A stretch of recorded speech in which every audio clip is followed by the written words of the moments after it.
혁신 13번째 시간, 순종에 대한 인식 첫 번째, 서론입니다. 요한복음 14장 1절에서 24절 말씀인데요. 오늘은 서론으로서 요한복음 14장 1절에서 3절 말씀을 함께 보면서 하나님을 경험하겠습니다. 믿음은 그 죄된 우리를 구원으로 이끌어 주시기 위해 하나님께서 주신 은혜인 줄 믿습니다. 따라서 믿음은 받아들이는 것입니다. 그러니까 실제적으로 일어나는 그 현실적인 거란 말이에요. 그냥 어떤 보이지 않는 어떤 신앙적인, 영적인 다 좋은데 실제 우리의 가시적으로 보이는 우리 현실에도 일어나는 사건이라는 겁니다. 그래서 믿음이 내 안에 없다는 것을 인정하고 받아들이려는 인식이 요구된다는 거예요. 그 인식의 시작이 바로 순종이라는 것입니다. 즉, 믿음이 우리 마음에 오실 때 반드시 받아들여야만 한다는 그 인식이 일어나면 그 믿음을 받아들이는 순간이 바로 순종의 시작이라는 것입니다. 믿음의 인식이라는 것이 이제는 주 예수 그리스도에 대한 인식이라는 것을 우리는 잘 알고 있습니다. 그 안다는 것, 그 안다는 게 바로 인식을 의미한다는 거예요. 그러면 그 후의 삶이 어떻게 되느냐? 능동성을 갖습니다. 적극성을 갖는단 말이죠. 그래서 생겨나는 게 순종인데 이 순종이 바로 알고 있다라는 전제에서 인식이 시작된다는 것입니다. 다시 말해서 무조건 따라야지 해서 발생하는 게 아니라 무언가 내가 알게 되어서 알게 된 것을 인식했기 때문에 일어나는 자발적인 순응이라는 것입니다. 어떻게 무엇을 인식했기 때문에 순응할 수 있을까? 그것이 바로 순종을 인식하는데 반드시 필요한 깨달음 때문에 우리가 이렇게 오늘도 말씀을 나누는 겁니다. 신명기 6장 4절에서 9절. 이스라엘아 들으라. 우리 하나님 여호와는 오직 유일한 여호와이시니 너는 마음을 다하고 뜻을 다하고 힘을 다하여 내 하나님 여호와를 사랑하라. 오늘 내가 내게 명하는 이 말씀을 너는 마음에 새기고 내 자녀에게 부지런히 가르치며 집에 앉았을 때에든지 길을 갈 때에든지 누워 있을 때에든지 일어날 때에든지 이 말씀을 강론할 것이며 너는 또 그것을 내 손목에 매어 기호를 삼으며 내 미간에 붙여 표로 삼고 또 내 집 문설주와 바깥문에 기록할지니라. 아멘. 자, 보니까 이스라엘아 들으라는 말이 있어요. 이것이 그 히브리어로 쉐마입니다. 쉐마. 그런데 이 쉐마라 말이, 들으라는 말이 구약의 모든 정황과 상황 속에 다 들어 있습니다. 이 성경책에 보면요. 들으라.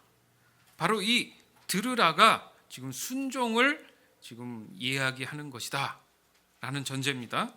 그러다 보니까 들으라 하시고 나서 두 번째 5절에 보니까 너는 마음을 다하고 뜻을 다하고 힘을 다하여 내 하나님 여호와를 사랑하라. 들으라, 사랑하라, 그리고 가르치라, 강론하라. 이게 뭡니까? 가지고 다녀라, 새겨라. 이게 몸에 있어야 된다는 얘기예요. 창세기 26장 5절. 이는 아브라함이 내 말을 순종하고 내 명령과 내 계명과 내 율례와 내 법도를 지켰음이라 하시니라. 아멘. 보세요. 여기서 나오는 아브라함이 내 말, 즉 하나님 말에 순종을 했다. 바로 이 순종이 좀 전에 우리가 읽었던 들으라, 쉐마, 이거와 같은 동일한 단어를 쓰는 거 아십니까? 그러니까 단어는 달라도 같은 말이라는 거예요. 그러면 우리 신약 성경으로 넘어와 보겠습니다. 누가복음 20장 4절에서 6절. 요한의 침례 세례가 하늘로부터냐 사람으로부터냐 그들이 서로 의논하여 이르되 만일 하늘로부터라 하면 어찌하여 그를 믿지 아니하였느냐 할 것이요 만일 사람으로부터라 하면 백성이 요한을 선지자로 인정하니 그들이 다 우리를 돌로 칠 것이라 하고. 아멘. 보세요. 여기도 요한을 선지자로 인정하니 이 부분에서 인정한다, 받아들인다 이거죠. 맞아라고 인정한다는 거잖아요. 그 인정하는 그 단어가 순종과 같은 의미로 본다는 거예요. 따라서 순종은 인정, 듣다, 경청, 청종 이런 많은 표현들로 인해서 설명을 하고 있다라는 겁니다. 자, 말씀 하나 더 찾겠습니다. 로마서 10장 13절에서 18절. 누구든지 주의 이름을 부르는 자는 구원을 받으리라. 그런즉 그들이 믿지 아니하는 이를 어찌 부르리요? 듣지도 못한 이를 어찌 믿으리요? 전파하는 자가 없이 어찌 들으리요? 보내심을 받지 아니하였으면 어찌 전파하리요? 기록된 바 아름답도다 좋은 소식을 전하는 자들의 발이어함과 같으니라. 그러나 그들이 다 복음을 순종하지 아니하였도다. 이사야가 이르되 주여 우리가 전한 것을 누가 믿었나이까 하였으니 그러므로 믿음은 들음에서 나며 들음은 그리스도의 말씀으로 말미암았느니라. 그러나 내가 말하노니 그들이 듣지 아니하였느냐 그렇지 아니하니 그 소리가 온 땅에 퍼졌고 그 말씀이 땅끝까지 이르렀도다 하였느니라. 아멘. 좀 쉽게 얘기해서 들으라는 그 소리는 말씀은 이미 땅끝까지 다 지금 퍼져 있다는 거예요. 그러니까 없는 게 아니라 있는데 중요한 건 받아들이는 문제란 말이죠. 그렇죠? 그래서 이 말씀하시는 게 보세요. 그들이 믿지 아니하는 이를 어찌 부르리요? 듣지도 못한 이를 어찌 믿으리요? 전파하는 자가 없이 어찌 들으리요? 분명히 예수 그리스도는 전파가 됐습니다. 근데 문제는 그것이 뭐가 문제냐면 믿음이신 예수님을 지금 들었음에도 받아들여야 되는 그 순간이 필요하다는 거죠. 그렇죠? 그래서 16절에 보니까 그들이 다 복음을 순종하지 아니했다.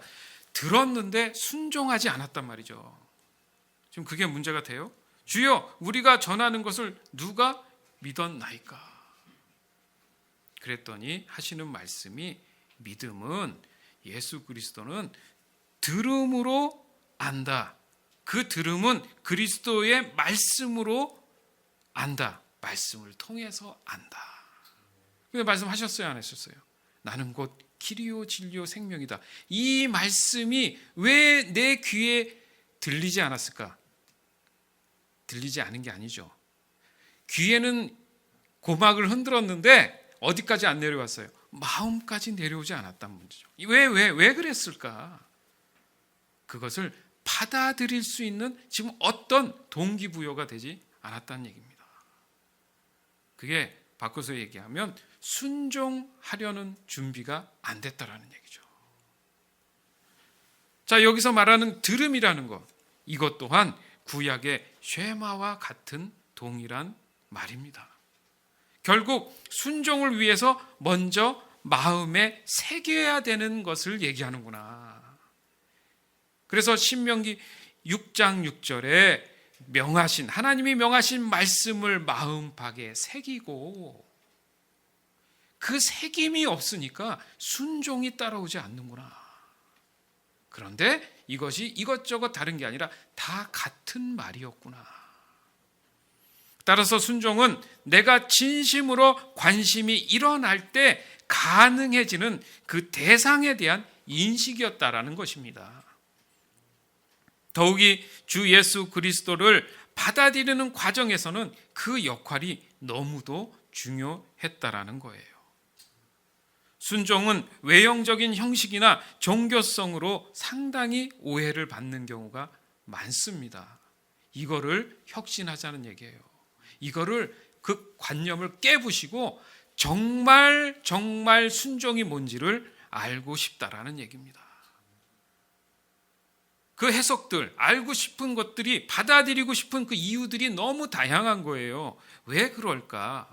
우리가 살고 있는 이 문화적인 거, 또 시대적인 거, 이념과 사상들, 또 많은 시간 반복해서 학습했던 그 모든 상황들, 주변의 수많은 경우들, 이런 것들의 영향을 상당히 받는다는 겁니다.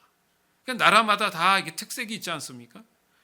그럼 신앙도 그런 영향을 받을 수 있다는 거죠.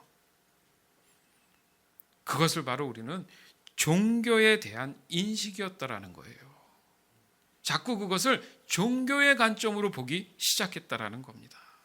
그러나 그리스도인들의 신앙 고백은 결단코 종교성을 가지지 않습니다. 이게 박살이 나야 돼요. 성경도 분명히 말씀하십니다. 종교와 예수 그리스도를 분명히 구분하신다는 거예요. 반드시 구별하고 계신다는 겁니다. 왜냐하면 성경은 언제나 하나님 같은 경우 어떻게 늘 표현하고 하나님 자신도 말씀하시냐면 나는 살아있다, 나는 지존자다, 이렇게 자꾸 강조하시는 이유가 거기 있다는 거죠. 나는 종교의 대상이 아니라 실제 살아있는 하나님이라는 표현을 하고 계신 거예요. 예수님 또한 그냥 육체만 오신 게 아니라 성령으로 잉태하셨고, 따라서 성육신하신 모습 구별되어 있지 않습니까? 그리고 모든 초자연적인 현상들을 확신시켜 주시는 분, 주 성령께서 실제적인 역사들을 보여주시지 않았습니까? 그런 능력들을 보면서 결코 이것은 종교라고 이해할 수 없다라는 거예요. 그러니까 종교의 출발이 그럼 무엇일까 생각했을 때 바로 그것은 사실상 인본입니다. 인간의, 그렇죠? 생각, 인간 중심에서 시작됐다라는 거예요. 다시 말해서 인간이 해석하려는 철학적인 산물이었다는 거예요. 그렇죠? 철학이 너무 강한 곳에 바울이 갔지 않습니까? 아테네에 갔는데 어떻게 됐어요? 거기에는 사실상 복음 전파가 쉽지 않았습니다. 워낙에 철학과 그런 사상들, 그게 너무 셌기 때문에, 그러니까 완전한 종교화가 되어 있기 때문에 그것을 박살내지 못하는 경우도 있단 말이죠. 이게 무서운 거예요, 사실은. 즉 종교의 궁극적인 핵심은 인간의 안녕과 번영을 다뤘다는 거예요. 그러니까 요즘들 많이 오래됐지만 이런 얘기 하지 않습니까? 신학적인 측면에서도 번영신학이라는 게 있습니다.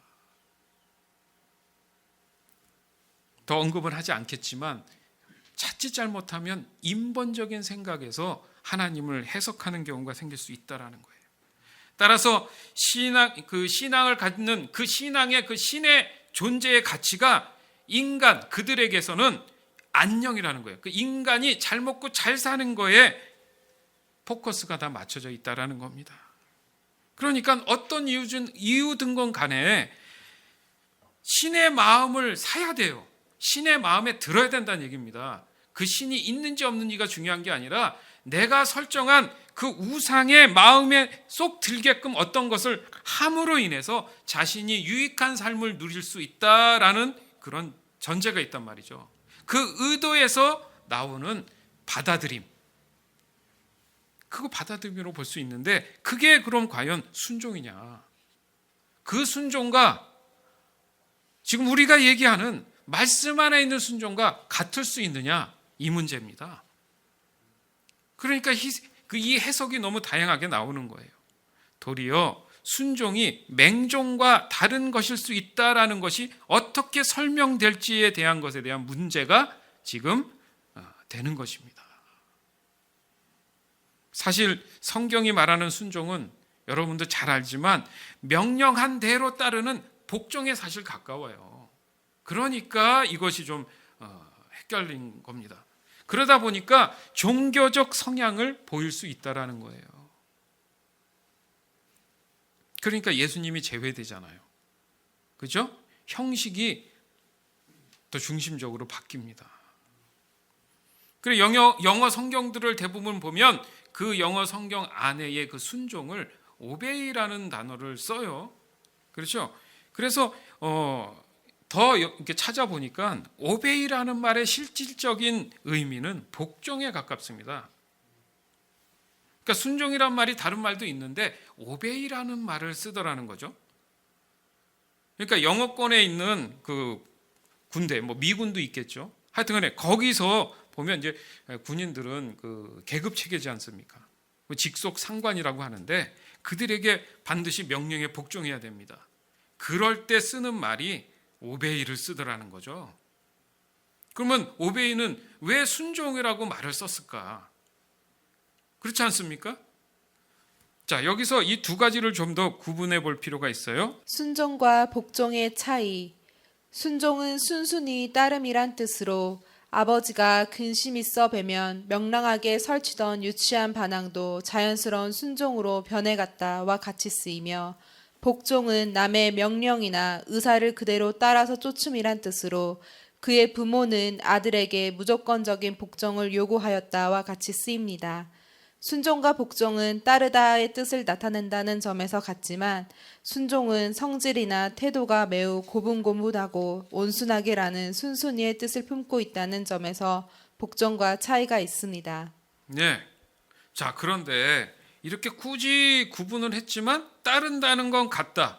뭐 이런 생각을 해보면 이 두 가지를 사실 구분할 수 있다라는 게 사실은 쉽지 않은 거예요. 어떻게 따지면. 그렇죠. 단순한 복종만 있을 수 없습니다. 또 단순한 순종만 있을 수 없다라는 거예요. 자, 왜냐하면 상황에 따라서 이 두 가지 모두 의미가 있기 때문에 그렇습니다. 즉, 때로는 수동성을 가지고요, 때로는 능동성을 가지고 그 필요에 의해서 움직인다는 거예요. 그러나 중요한 것은 그 행위에 대해 인정하고 받아들여야 한다는 그 인식이 먼저 선행된다는 거예요. 이러던 저러던 인식이 먼저 선행이 돼야 그렇게 행동으로 나타난다는 겁니다. 여기서 참 믿음을 받아들여야 한다는 그 인식에 대한 고민을 한다는 거죠. 쉽게 얘기해서 종교적인 것에 대한 의미에서 순종인지 복종인지, 아니면 정말 살아계신 하나님의 아들 예수 그리스도를 믿음으로 내가 받아들일 것인지에 대한 그런 인식의 차이가 여기서 발생한다는 겁니다. 자, 하나의 예로 사무엘상 15장 22절에서 23절. 그러나 사무엘이 말했습니다. 여호와를 더 기쁘시게 할 것이 무엇이겠소? 태워 드리는 제물인 번제물과 그 밖의 제사요, 아니면 순종이요. 하나님께 순종하는 것이 제사보다 낫소. 하나님의 말씀을 듣는 것이 순양의 기름을 바치는 것보다 낫소. 순종하지 않는 것은 점쟁이의 속임수만큼 나쁘고 교만한 고집은 우상을 섬기는 것만큼 나쁘오. 당신은 여호와의 명령을 듣지 않았소. 그러므로 이제 여호와께서 당신을 버려 왕이 되지 못하게 하실 것이오. 예, 사울 왕의 대표적인 것은 불순종이에요. 그러니까 순종하지 않았다는 건데, 그 23절은 지금 사울 왕을 설명하는 겁니다. 23절에 보니까 사울 왕이 한 행동이 뭐였냐면 하나님의 말씀에 순종하지 않고 점쟁이를 찾아갔단 말이에요. 늘 어려운 일이 생기면 점쟁이를 찾아가서 자기 자신이 어떻게 해야 될지를 물었지 하나님께 묻지 않았다는 거예요. 왜? 하나님이 말씀하시지 않으니까. 왜 말씀은 안 하셨느냐? 사울 왕이 하나님 말씀에 순종하지 않고 자기 뜻대로 임의로 했단 말이에요. 사울 왕은 자기 중심적인 사람이었어요. 그리고 교만했고 고집이 있었단 말이죠. 또 설명하기를 우상을 섬겼다. 그러니까 우상을 섬긴다는 것은 하나님 말고 자기의 유익에 따라 어떤 형태를 만들었다는 것 아닙니까? 그것이 바로 교만이라고 표현하시는데, 그런 결과로 너는 따라서 하나님이 사울 왕에게 당신은 여호와의 명령을 듣지 않았다, 이렇게 얘기를 한다는 거예요. 그러므로 이제 여호와께서 당신을 버려 왕이 되지 못하게 한다. 그러니까 하나님이 참 진정한 순종으로 가지 않으면 그 사람에게 있지 않다라는 얘기입니다. 그러니까 바꿔 얘기해서, 쉽게 얘기해서 여기서 제사라는 게 그렇잖아요. 그 22절 읽었던 내용을 보면 제사를 드리지 말라는 얘기예요. 제사가 순종보다 의미가 없기 때문에 안 해도 된다는 얘기입니까? 지금 그 말씀을 하시는 게 아니잖아요. 그렇죠? 제사는 하나님의 명령이에요. 명령이라는 것은 복종을 해야 됩니다. 근데 하나님은 또 순종을 얘기해요. 자, 헷갈릴 수 있다라는 거죠. 그렇죠? 하나님이 강조하시는 순종이 있습니다. 지금 사울 왕에게 바랬던 순종이 있었어요. 그것은 뭐냐면 하나님의 참 의도에 대한 반응을 온전히 하라는 말씀이었어요. 그것을 사울 왕이 이해하고 온전히 받아들이지 못했다는 것은 들리는 얘기를 있는데 지금 마음팍에 새길 때 다른 언어로 다른 말로 새겼다는 얘기죠. 예수 그리스도를, 내가 믿음이신 예수 그리스도를 받아들이는 데 있어서 받아들이는 것 같은데 내 안에 들어오면서 이게 종교화 될 수 있다는 얘기입니다. 오늘 들었어. 눈물 나서 가슴 벅찼어. 예수님이 내 안에 계신 게 맞아. 맞을 수 있는데 그게 받아들이는 순간 내 식으로 이해돼서 지금 내 마음에 종교성으로 들어올 수 있다는 얘기예요. 즉 같은 제사지만 순종을 동반한 복종을 말씀하시는 겁니다. 똑같은 예배인데 순종을 동반한 복종으로 예배를 드려야 된다는 얘기입니다. 안 그러면 올바른 예배가 되겠어요? 안 그러면 올바른 제사가 되겠습니까? 바로 그것이 인간 중심적인 종교적 행위에 불과하다라는 겁니다. 성경이 말씀하시는 순종은 그 사람 중심에 누구를 인식하고 행동하느냐를 말씀하시는 거예요. 수많은 사람들이 예배 가운데 하나님을 경험하지 못했다. 지금 그 사람 안에 내가 생각하는 하나님이 어떤 분인지 생각해 보세요. 하나님 자리에 마치 하나님의 모양은 있는데 하나님이 우상이 돼서 있다면 그것은 하나님이 아니라 그냥 우상인 거예요. 우상은 내 마음에 비친 나의 소망입니다. 나의 욕심이 거기에 어떤 것으로 형태로 나타나 있는 모양이에요. 나는 될 수 없지만 내가 바라는 것을 뭔가 해줄 수 있다라는 그런 거죠. 그런 거 있지 않습니까? 그런 것을 형태화시킨 걸 우상이라고 하는 거예요. 그러니까 진짜 거기에는 살아계신 하나님이 없지요. 고린도후서 10장 7절. 너희는 외모만 보는도다. 만일 사람이 자기가 그리스도에게 속한 줄을 믿을진대 자기가 그리스도에게 속한 것 같이 우리도 그러한 줄을 자기 속으로 다시 생각할 것이라. 아멘. 또 이렇게 말씀하시잖아요. 사람은 외모만 보서는 안 된다는 거예요. 그 사람 마음 안에 뭐가 있어야 된다고요? 그리스도 예수가 있어요. 그리스도에게 속해 있는 줄 믿을진데 내가 이 안에 확실히 있어라고 얘기를 할 수 있는 사람. 곰곰이 생각해 봐야 된다는 거예요. 순종은 믿음을 바탕으로 이루어진 외적인 행동으로 보여지는 것입니다. 다시요. 순종은 믿음을 바탕으로 이루어지는 외적인 행동으로 보여지는 것입니다. 그 결과 믿음을 따라 하나님 말씀대로 살아가는 것에 대한 열매들이 나타났다라는 거죠. 그러니까 그렇게 질문할 거 아닙니까? 그러면 내가 내 안에 예수 그리스도가 계십니다. 그것을 믿고 순종하면 살아요. 어떻게 알 수 있는데? 이렇게 물어볼 거 아니에요. 그것을 성경은 또 잘 말씀하고 계십니다. 갈라디아서 5장 18절에서 26절. 성령께서 이끄시는 대로 살면 여러분은 율법 아래에 있지 않게 됩니다. 육체가 하는 일은 분명합니다. 곧 음행과 더러움과 음란과 우상 섬기기와 마술과 미움과 다툼과 질투와 화내기와 이기심과 편 가르기와 분열과 시기와 술 취하기와 흥청거리는 잔치와 같은 것들입니다. 전에도 경고했지만 이제 다시 경고합니다. 이런 일을 하는 사람은 하나님의 나라에 들어가지 못합니다. 그러나 성령의 열매는 사랑과 기쁨과 평화와 오래 참음과 자비와 착함과 성실과 온유와 절제입니다. 이런 것들을 금지할 율법이 없습니다. 그리스도 예수께 속한 사람은 자기 육체를 정욕과 욕망과 함께 십자가에 못 박았습니다. 우리가 성령으로 새 생명을 얻었으므로 성령을 따라 살아야 합니다.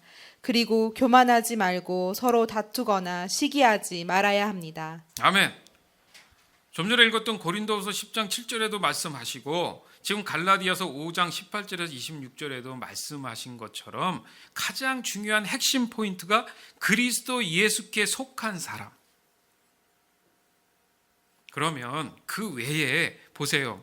여기 육체가 하는 일은 분명하다는 거예요. 그러니까 육체가 하는 일에 대한 열매는 이거다 이겁니다. 그럼 나를 돌아보자는 거예요. 목사인 나도 좀 돌아보자는 거야. 혹시 내가 우상을 섬기지 않나?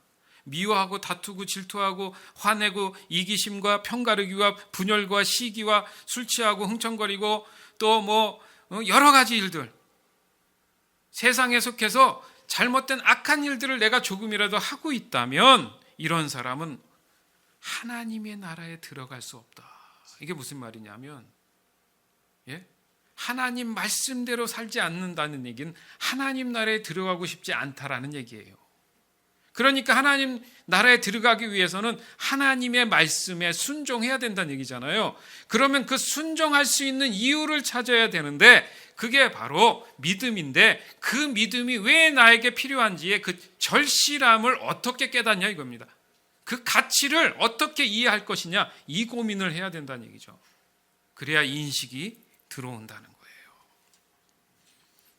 바로 그 열매를 맺게 도우시는 분이 바로 그 순종을 이끌으시는 분이 바로 성령 하나님이셨어요. 내가 마치 그것을 하는 것처럼 보였는데 주님, 내가 이제 믿음이신 예수 그리스도를 받아들이기를 원합니다 하고 인식하는 순간 내가 노력이 아니라 성령께서 내게 임하셔서 그것을 알게 해주시기 시작한다는 거예요. 그래서 성령을 따라 사는 삶을 살다 보니까 정말 예수 그리스도가 살아계시는구나. 그래서 이렇게 역사하시는구나. 그래서 알게 된다는 거예요. 그럼 내가 순종하는 게 어떻게 돼요? 맞구나. 확신이 들기 시작한다는 거죠. 그러니까 그 다음의 순종들이 계속 끊임없이 자연스럽게 이루어진다는 겁니다. 그 순종이 가능한 이유가 바로 좀 전에도 말씀드린 그리스도 예수께 속한 사람이 돼야 된다고 강조하고 있잖아요. 그러니까 믿음이신 주 예수 그리스도가 내 안에 지금 있어야 된다는 거예요. 그거에 대한 고민들을 하고 있느냐 이겁니다. 즉 그 믿음을 받아들일 것을 인식한 사람들을 얘기하는 겁니다. 그리고 그 인식은 하나님의 말씀을 능동적인 순종으로 복종하도록 지금 반응하기 시작한다는 얘기예요. 이해되시죠? 예. 순종이 그냥 순종만 있는 게 아니라 능동적으로 순종하기 시작하니까 이제 나중에는 그게 복종으로도 바뀌어도 아무 문제가 없다라는 겁니다. 그 결과 성령이 보여주시는 이 귀한 열매들을 보게 된다는 겁니다. 그러고 나니까 확증이 되는 거죠. 맞구나. 내가 하나님의 말씀대로 지금 순종하며 잘 살고 있구나 확인할 수 있다라는 겁니다. 맞습니다. 순종이라는 것은 믿음을 받아들이면서 동시에 내 자신을 맡기고 의존하는 겁니다. 그 말씀에 의존하며 살아가는 거예요. 하나님이 원하시는 게 그겁니다.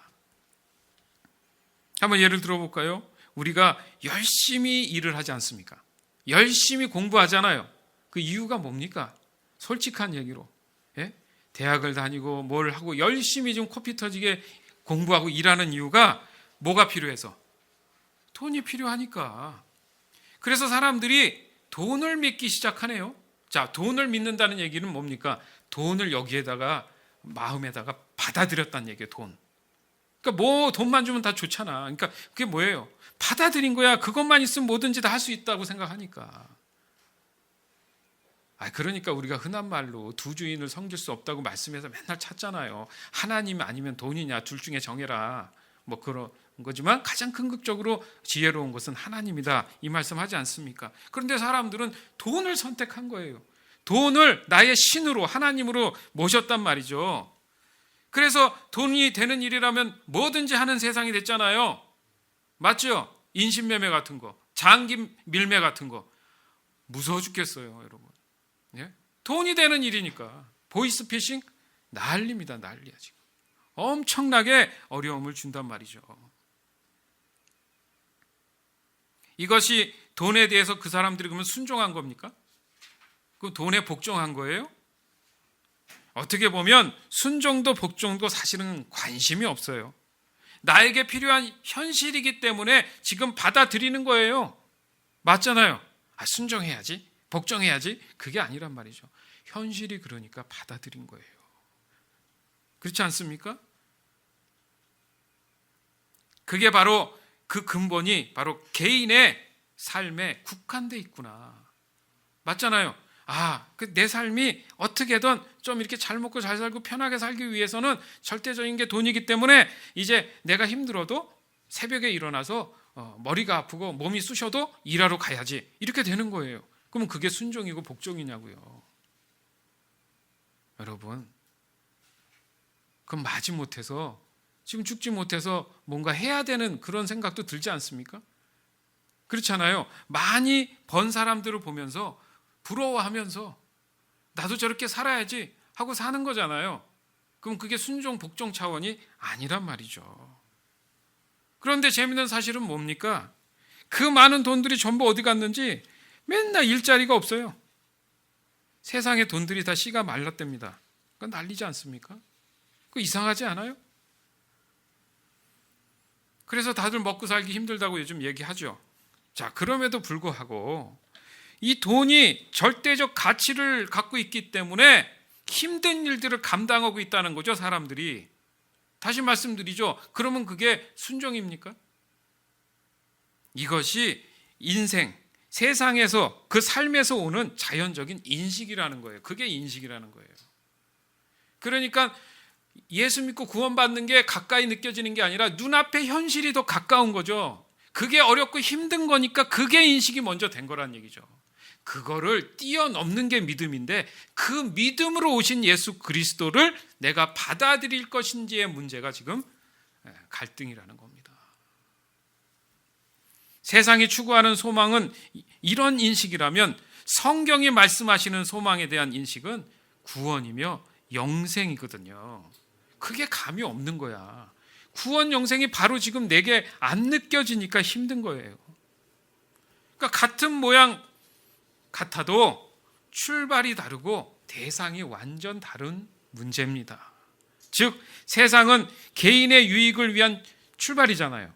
그렇죠? 그럼 열심히 수고하잖아요. 그럼 그 수고에 대한 유익의 대상도 누가 돼요?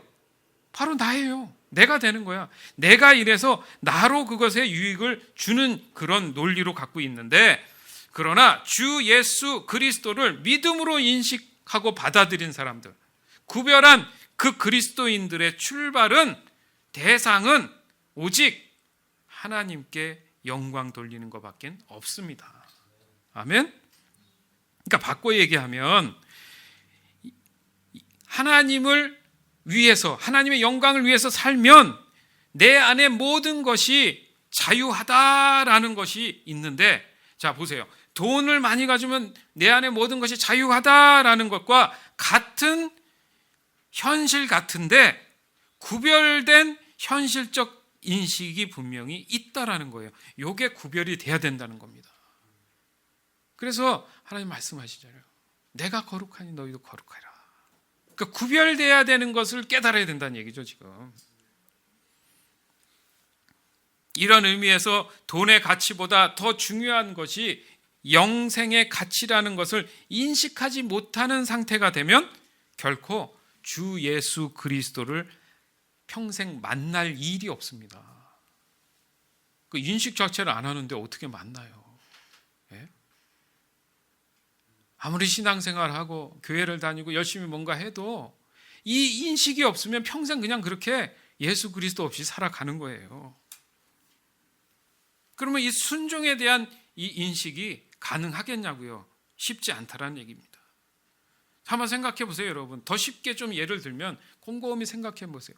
지금 여러분 삶 안에 개개인 내 안에 시간을 제일 많이 투자하고 있고 보내고 있고 또 생각을 제일 많이 하는 것이 무엇인지 잠깐만 체크해 봐도 내가 지금 주 예수 그리스도가 정말 꼭 만나야 되고 필요해야 된다는 그 절박감, 그 인식이 지금 과연 있는지 없는지 알 수 있지 않겠습니까? 우선순위가 뭐였는지 지금 알 수 있지 않아요? 그러면 순위에 따라서 첫 번째 순위가 되는 게 내가 지금 그것을 믿음으로 내 안에 받아들인 거예요.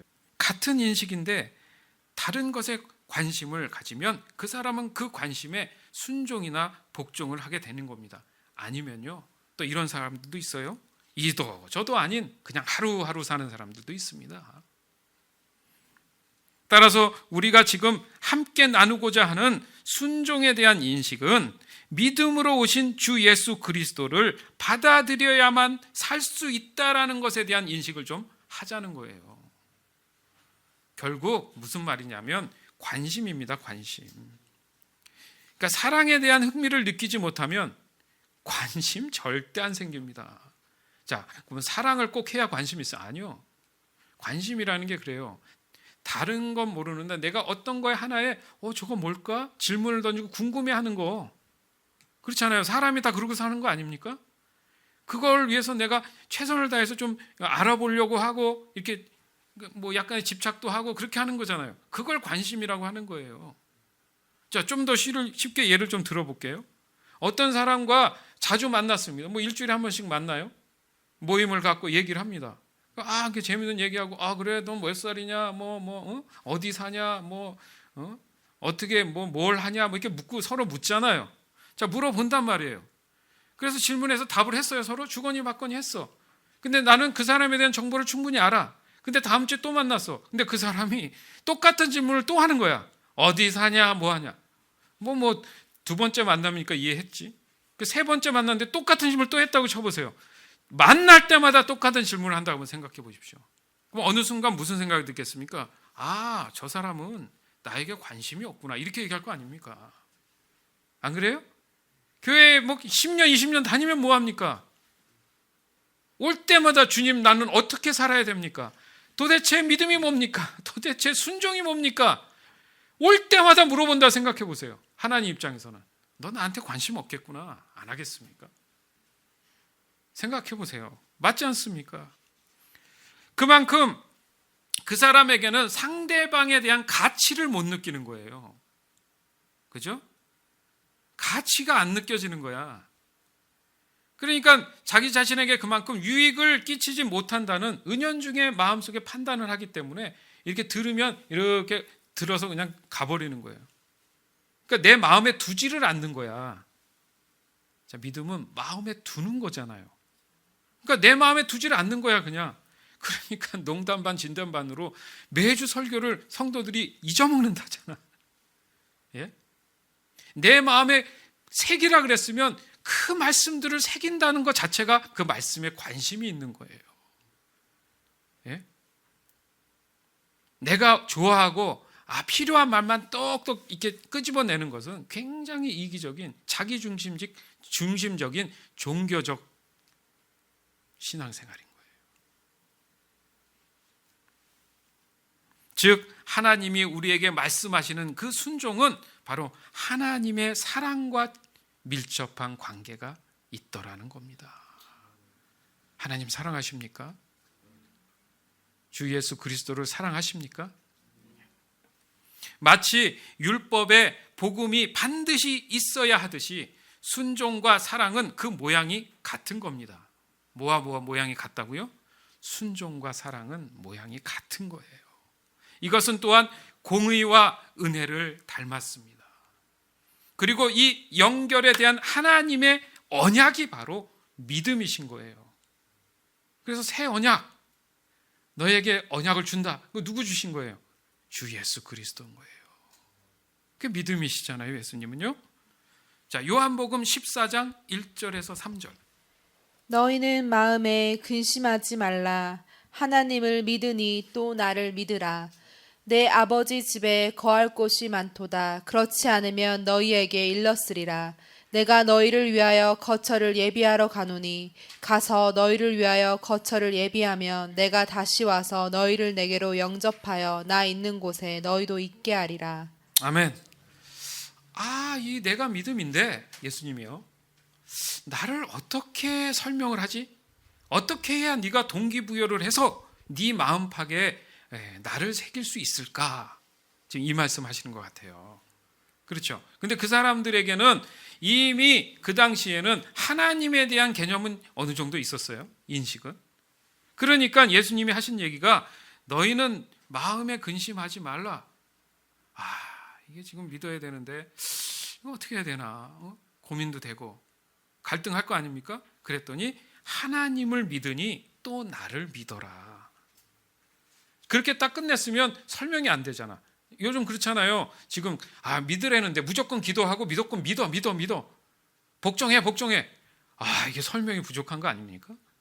그러니까 예수님이 2절에 보니까 내 아버지 집에 거할 것이 많도다. 왜 하필이면 내 아버지 집이라는 표현을 했을까? 주 예수 그리스도를 받아들여야 할 이유는 예수님이 어떤 분인지 관심이 있어야 되고 그것에 대해서 반응을 해야 되는데, 그렇기 때문에 예수님에 대한 지금 갈등을 하는 장면인데 그 갈등을 해소하는 방식이 바로 하나님과 예수님과의 관계를 설명해야 된다는 거죠. 맞잖아요. 우리의 궁극적인 목적은 하나님 관심 없고 예수님 관심 없고 어떻게 하면 죽지 않고 영생을 얻을까, 이게 문제잖아요. 안 그래요? 신앙이 지금 그렇게 가면 문제가 되잖아요. 무조건 나만 살면 돼, 이 얘기 아닙니까? 하나님도 관심 없고 예수님도 관심 없고 그래? 예수님을 내가 구원주로 그리스도라고 인정하면 사는 거야? 그럼 입으로 인정하지 뭐. 이 얘기가 뭐예요? 예수님은 관심이 없을 수도 있습니다. 내게 관심은 뭐예요? 영생만 얻으면 되는 거야. 그럼 문제가 되잖아요. 그러니까 예수님이 내가 어떤 존재냐면 내 아버지 집. 내 아버지 집? 그러면 예수님은 누구라는 뜻이에요? 그 아버지 아들이란 뜻이 되잖아요. 그럼 관계가 있네. 지금 그겁니다. 예? 그리고 말씀하시는 게 내 아버지 집에 거할 곳이 많도다. 데리고 간다는 얘기죠. 영생함이 있을 때 함께 해야 된다는 얘기를 하잖아요. 그래서 너희에게 일렀으리라 내가 너희를 위하여 거처를 예배하러 간다. 예수님은 하실 일이 나를 위해서 뭔가 준비하시는 분이구나. 하나님이 아니라 예수님을 통해서 내가 갈 수 있구나. 이게 설명을 하시잖아요. 그러니까 예수님이 우리에게 있어야 돼요, 없어야 돼요? 무엇을 위해서? 영생함이 있기 위해서. 결국 예수님도 하나님과의 관계에 대한 언급을 할 수밖에 없는, 동기부여를 할 수밖에 없었습니다. 내 아버지 집이라는 예수님과 하나님과의 관계를 분명히 하신 거예요. 따라서 하나님과 예수님은 서로 친밀한 사랑의 관계에 있구나, 이것을 표현한 거예요. 그러니까 예수님은 사랑이십니다. 예? 그런 문구 많잖아요. 주님은 사랑입니다. 왜 사랑을 자꾸 얘기하나? 이 사랑이 전제가 돼야지 순종이 가능하구나. 세상이 얘기하는 순종과 복종과 완전히 다른 문제구나. 왜냐하면 지금 우리가 가져야 할 믿음에 대한 순종은 하나님에게 가기 위해서 유일하신 주 예수 그리스도를 통한 그런 믿음을 통해서 가능하기 때문에 자꾸 예수님이 이렇게 강조하시는 거예요. 이 정도 설명이면 어느 정도는 좀 인식이 되지 않겠습니까? 그리고 우리와의 관계를 다시 한번 정립해 주시는 거예요. 자, 하나님과의